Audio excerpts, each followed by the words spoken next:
Hello, I am Professor Sulakta Mukherjee. I am Chair Controller of Examination. Now, TAPME is known for its academic rigor and there is certain amount of expectations from the students. In order to find out whether that expectation is met, we have a process of continuous evaluation in TAPME. In this process of continuous evaluation, the various components are actually in the form of midterm, end-term examination, quizzes.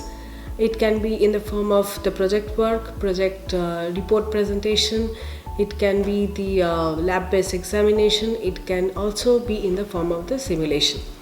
Now, which kind of continuous evaluation component will be chosen for our course is decided by the faculty who is handling that particular course.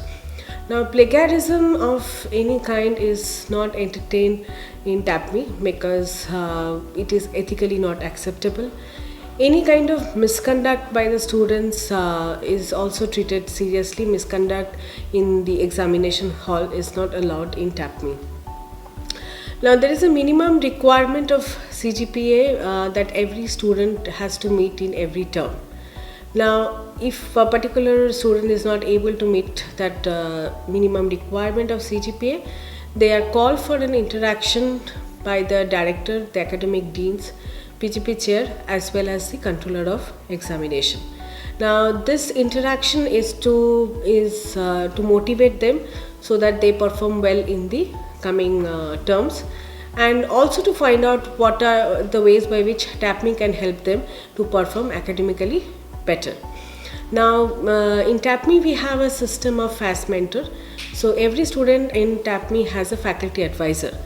Now, if a particular student is is not able to meet the minimum requirement, his or her fast mentor is also informed by the controller of examination office, so that the concerned faculty can monitor and also motivate that student so that he or she can meet the minimum requirement in the next term. Now, apart from this, there is another interaction for where the toppers of the different programs as well as the students who have significantly improved their CGPA is called for an interaction where all the faculty members of TAPME are present and a certificate of appreciation is given to all the students.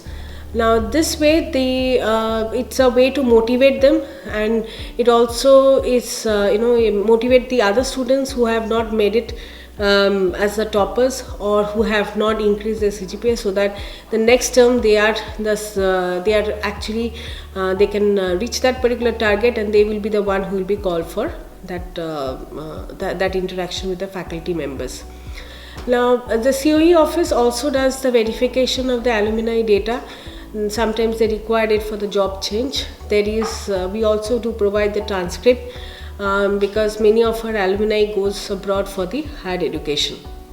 Now, convocation is another important event of TAPME, which is normally held in the last week of March, and it's actually jointly handled by the PGP office as well as by the controller of examination office.